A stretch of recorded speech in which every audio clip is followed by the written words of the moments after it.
gerente de ingeniería de Fortinet de México. Y el día de hoy les voy a platicar un poquito acerca de cambiar el paradigma en tecnologías de información y seguridad informática para universidades o escuelas educativas. ¿Por qué cambiar el paradigma?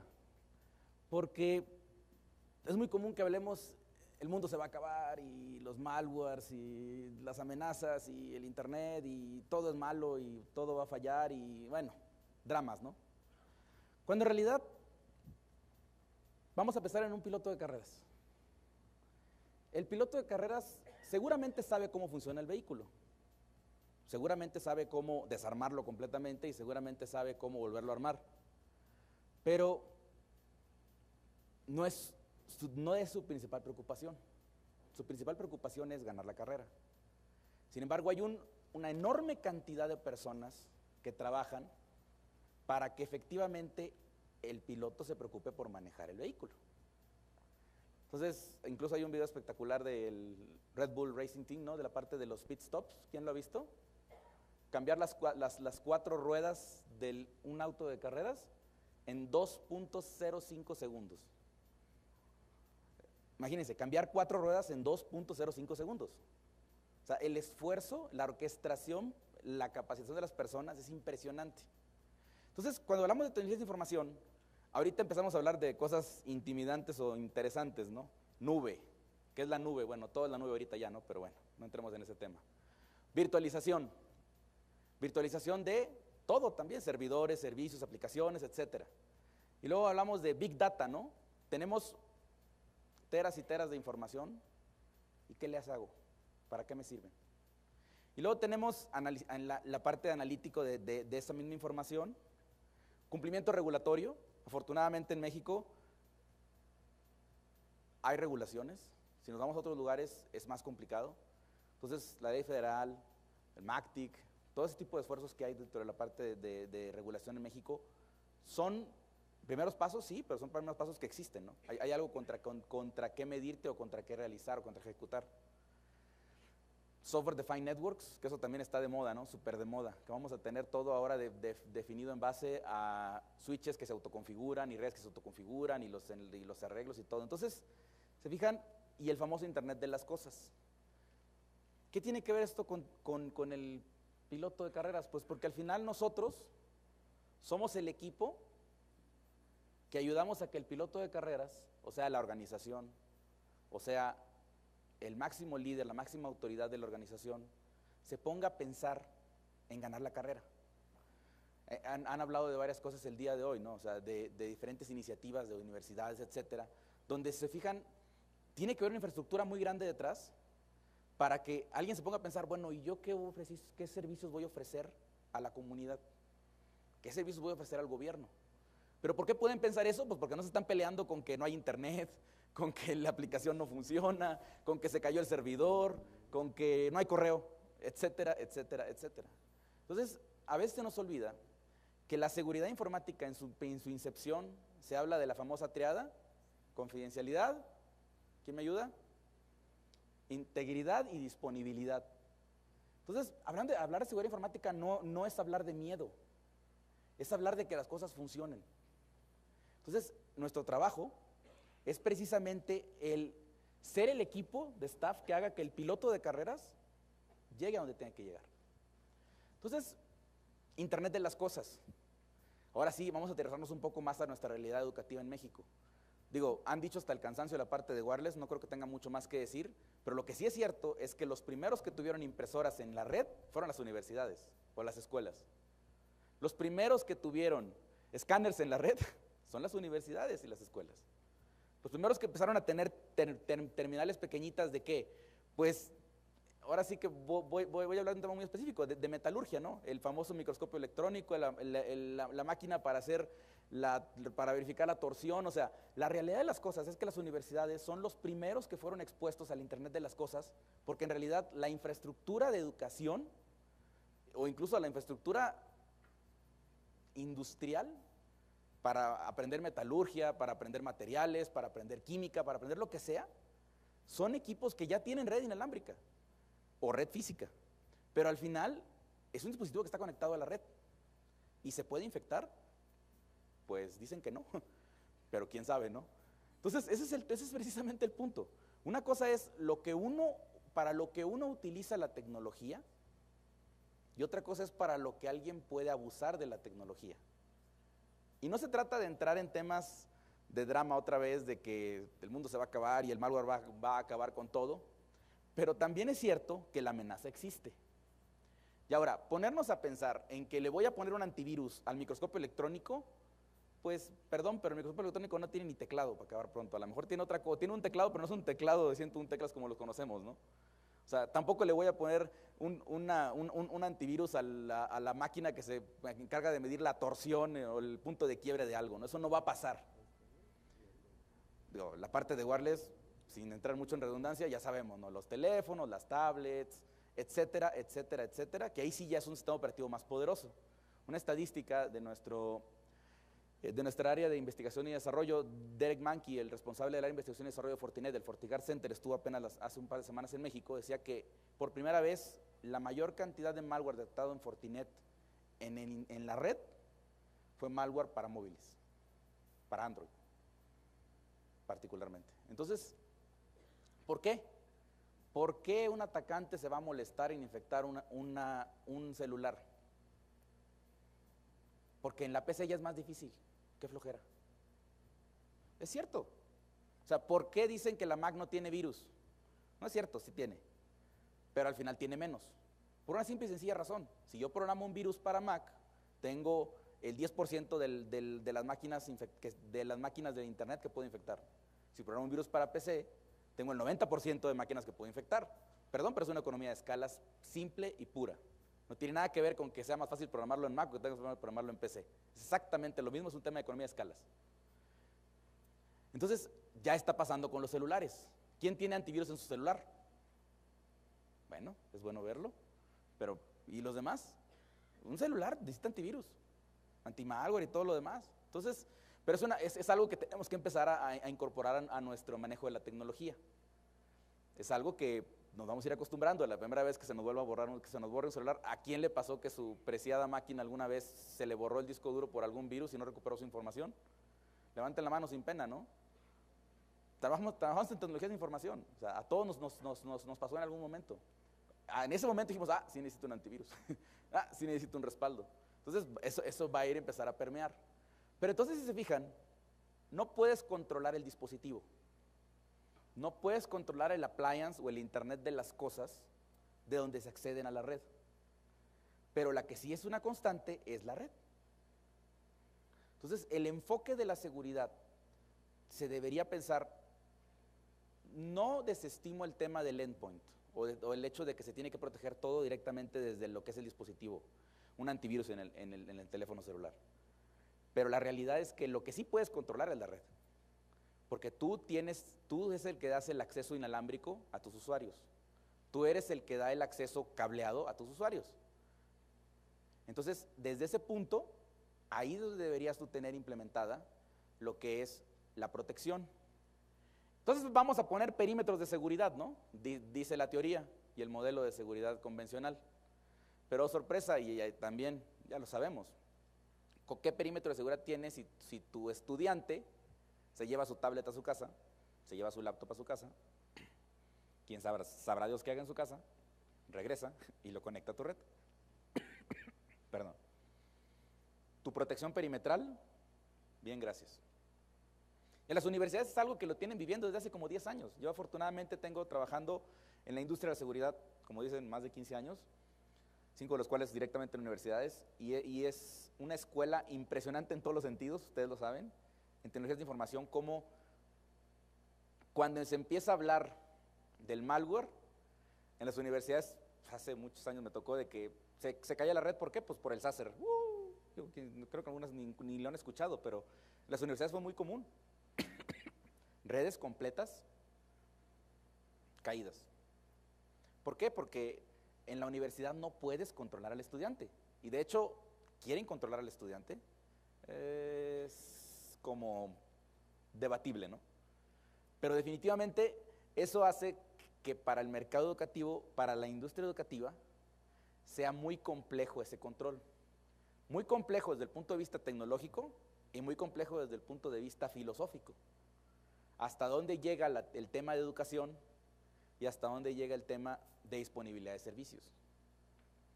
Entonces, continuando con esa idea, ahí está el responsable de sistemas, ¿no? ¿Qué pasó? No sé, pero fue él. ¿Por qué? Por si acaso. No, en serio, se escucha feo, pero el acabose, muchas gracias. El acabose para mí fue una vez que alguna vez trabajando en operación, me hablaron y me dijeron, es que la computadora que estoy usando, no puedo entrar al sistema de registro de algo en lo que yo estaba operando. Yo operaba los firewalls. Los firewalls. O sea, me estaban preguntando por un sistema de operación de una caja que no estaba funcionándole. ¿Cómo obtuvo mi teléfono? Pues, nunca lo sabré. Pero es una realidad que en sistemas pasa eso. O sea, cuando algo falla, normalmente le hablan al área de redes o al área de sistemas. ¿Por qué? Pues para ver si me ayudan. Entonces, cuando entra el área de seguridad, ¡oh, sorpresa! Sistemas y redes dicen con permiso, y llega seguridad y es el culpable de todo. ¿Por qué? Por si acaso.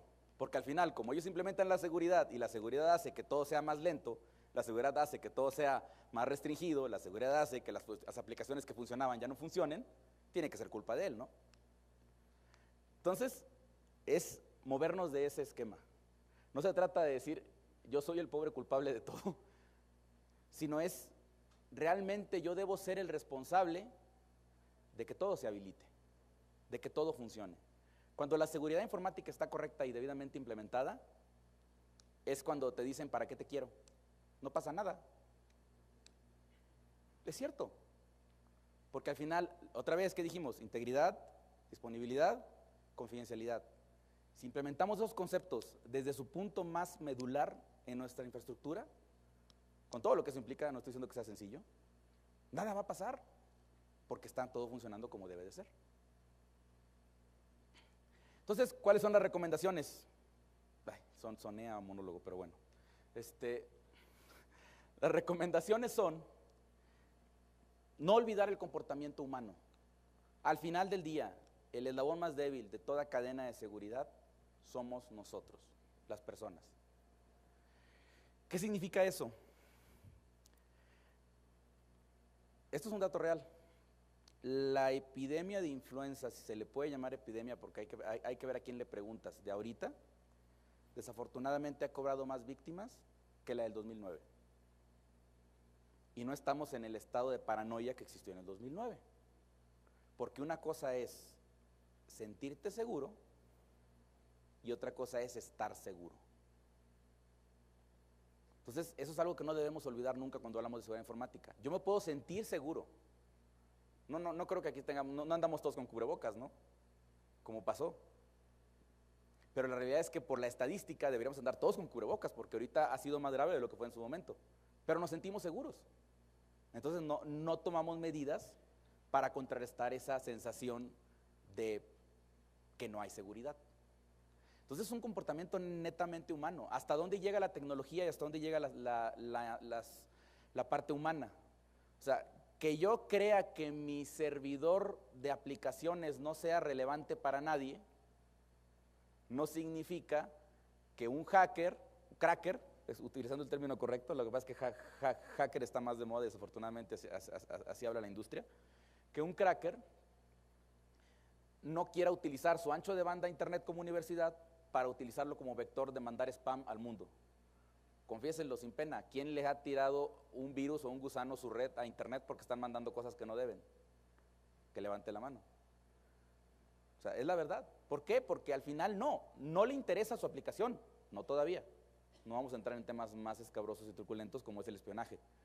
Pero al menos para el punto de vista operativo, de que hay un acceso a internet muy grande que pueden utilizar para aprovecharse de él, eso ya es un vector de ataque para ellos.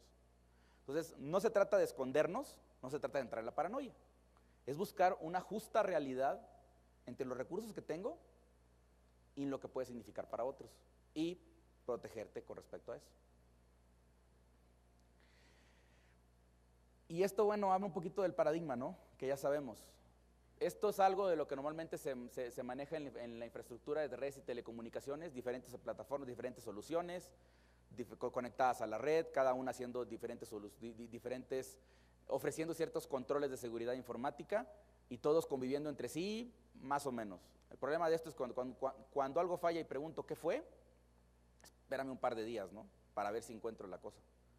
O cuando algo falla, el apuntar, ¿no? No, es que fue el firewall, no, es que fue el filtrado web, no, es que fue el switch, no, es que fue el antivirus. Y ahí se van y se pasan la pelota.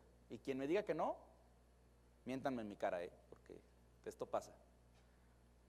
Entonces, el cambio del paradigma es consolidar todas las funciones, donde en vez de tener diferentes dispositivos y que se estén apuntando los dos entre todos, hay una sola plataforma, que esa plataforma es la que recibe y procesa toda la información y aplica todas las tecnologías de seguridad, todos los controles de seguridad.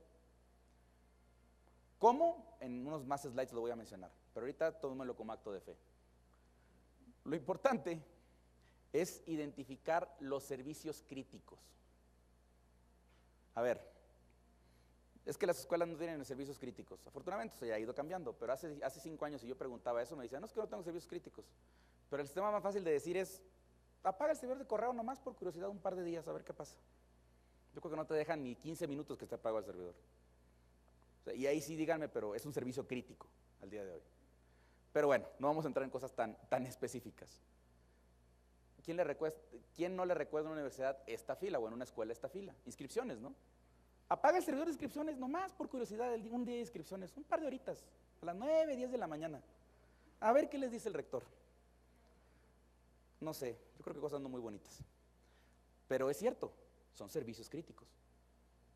Y que tienen que ver con la operación del negocio, si es una escuela privada, o la operación del negocio como un factor social en una universidad o en una escuela pública. Y eso es un factor crítico. Después tenemos el tema que no debemos olvidar, o sea, el aprendizaje, ¿no? Y creo que después de la excelente presentación que dio Mariana, ya no tengo más que decir del aprendizaje, saben de lo que estamos hablando, pero en realidad las universidades y las escuelas deben ser el punto donde emana el desarrollo de la ciencia y la tecnología en este país. Ya está ahí. Pero también viene el tema de los servicios. Ya lo han dicho seguramente el día de hoy, pero te voy a recalcar, las universidades, las escuelas educativas son el lugar ideal para el desarrollo de tecnología. Y de tecnología, ¿a qué le suena esto? Un kiosquito, ¿no? Y el kiosquito puede ser de qué, pues de pago del camión, para sacar las actas de nacimiento. O sea, al final, gobierno utiliza recursos informáticos. ¿Por qué no la universidad es el lugar donde se hospeda la infraestructura tecnológica y el desarrollo para que el gobierno se preocupe por la parte de gobernar y no por la parte de la infraestructura? Esto que se lo estoy diciendo no es teórico. Hay universidades en México que al día de hoy hospedan infraestructura de tecnología de información de gobierno, estatal normalmente, pero es real. O sea, las escuelas no debemos pensar que uno como una escuela dirá, no, es que yo nada más me encargo de, mis clientes son mis estudiantes, ¿no? En realidad, como una institución educativa para el desarrollo social del país, deberían pensar qué más puede hacer la universidad para su comunidad. Y eso implica infraestructura, y eso implica servicios, pero también tiene mucho sentido. ¿Qué es más fácil? ¿Quién creen que sea más fácil que hospede una plataforma? Una organización, una empresa a la que le pagan por un servicio que lo programa y lo entrega, o ustedes que tienen 15 años con una red o más, con un centro de datos, como 10 al menos o 5, dependiendo, ya lo tienen, porque lo tenían que tener, porque su infraestructura como universidad les exigió que lo hicieran, y no es de que les guste. Ustedes llegaron, se montaron, están en la parte de infraestructura de información y les dijeron, ¿sabes qué? Viene esto, hay que integrarlo a alguien que es cíclico, ¿no? Esto ustedes lo tienen que hacer, lo están manejando, es un servicio que pueden ofrecer, incluso que la universidad puede beneficiarse de eso, que es un tema que también existe y que definitivamente tiene que ver mucho con la manera en la que se opera esto. Y por último, pues, el hablar de una arquitectura de seguridad donde se conoce qué se tiene. ¿Qué tiene una universidad? Un centro de datos, o más, pero al menos uno. ¿Qué tiene? Tiene usuarios, alumnos, y tiene docentes. Entonces, es conocer cómo trabaja una universidad. Todas las universidades que he tenido el gusto de trabajar e implementar soluciones de seguridad tienen el problema que identificar usuarios, quién es estudiante, quién es maestro. Y luego también quién es el investigador, porque se cuecen aparte. No me dejarán mentir. Entonces, ese tipo de cosas en una red que es para todos. ¿Cómo identifico eso? Entonces, definitivamente, ese conocimiento, esa necesidad de seguridad informática que les va a servir para que su red opere y no se acuerden de ustedes, es algo que no estamos inventando el hilo negro. Es algo que definitivamente hay experiencia previa. No se trata de que tengamos que inventar de cero todo, pero tampoco se trata de decir, ya tengo la receta perfecta para ti, porque cada universidad es diferente. Y también los años que tengo trabajando en esto, me dicen que si bien es cierto, la parte marco es similar, las particularidades sí son diferentes. Entonces, hay que seleccionar también al socio de negocio adecuado, y aquí es donde hablo un poquito de la tecnología. Sin entrar en mucho rollo, ¿por qué una sola caja hace lo que hacían 5, o 6, o 7? Porque tiene aceleración en hardware. Sin entrar en temas muy técnicos, simplemente se trata de que en vez de tener un CPU, un CPU Intel, creo que todo el mundo estamos en la parte de tecnología, podemos entender esa parte, estamos relacionados con ese concepto. Tenemos un procesador de red y un procesador de contenido. ¿Por qué? Porque no es lo mismo filtrar Facebook por la página facebook.com a filtrar el chat dentro de Facebook. Entonces, tener esa granularidad en el control de acceso para los estudiantes es lo que hace que necesites un dispositivo con una mayor capacidad de procesamiento para que ese solo dispositivo sea capaz de hacer todas esas cosas sin que el usuario se dé cuenta, porque volvemos al punto. Pone seguridad y se alentó a la red, ¿no? Entonces, aquí no es un tema. Aquí cuando hablamos de seguridad, hablamos de que la plataforma que se ofrece, que se implementa, está diseñada y dimensionada para que la necesidad que ustedes tengan, no importa qué tan grande o qué tan pequeña sea, no se vea afectado. En Fortinet tengo el gusto de trabajar ya por casi 10 años en la empresa. He tenido el gusto de implementar soluciones de seguridad en muchas industrias, pero también en la educativa. Y lo que quiero decir con esta lámina es que las universidades tienen muchas necesidades de investigación, de desarrollo de tecnología, y son cosas que conocemos, que en Fortinet México, sabemos cómo trabajan las universidades. He tenido el gusto de llegar y poner una caja y ver cómo se rompe a pedazos porque la red es mucho más grande de lo que uno creía, ¿no? Porque siempre pasa, no, es que la red es chiquita. No, sí aguanta, ¿no? Pones una caja y explota, ¿no? ¿Por qué? Pues porque ni siquiera uno dimensiona el tamaño de lo que está uno administrando o manejando. Entonces, crean que en Fortinet tenemos la experiencia de campo, de la vida real, y que probablemente podamos intercambiar información, donde cosas nuevas siempre se aprenden. Me da un gusto ver cómo se van desarrollando las cosas en México y en la parte educativa, y cómo podemos ir creciendo con respecto a eso. Cerrando con la analogía, la seguridad normalmente se piensa que es un freno, ¿no? ¿Sí o no? Frena las cosas. Y en un vehículo, para un piloto de carreras, ¿para qué creen que sirva el freno?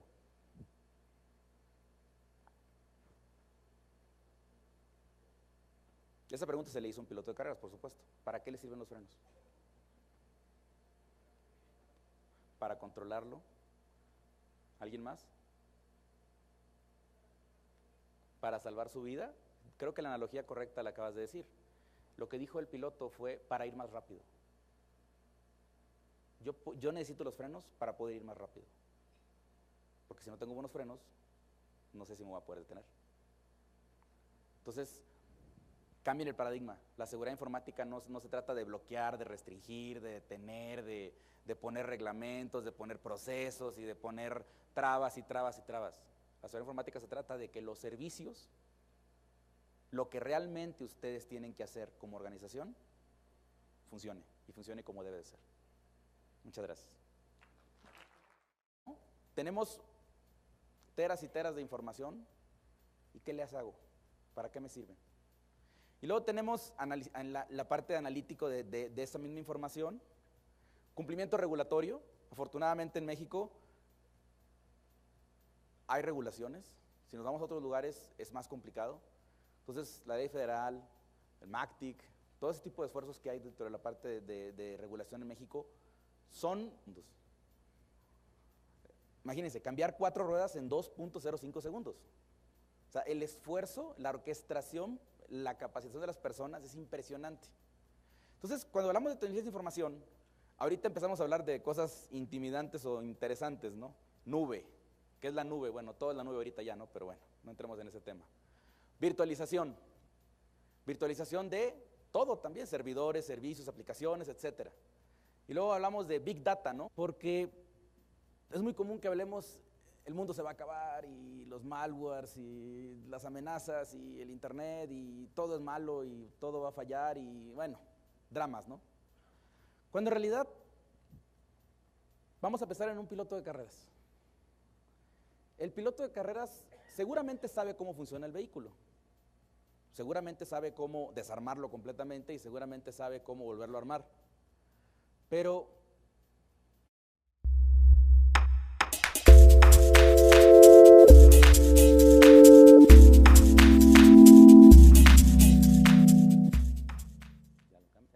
no soy Manuel Acosta, soy David Ramírez.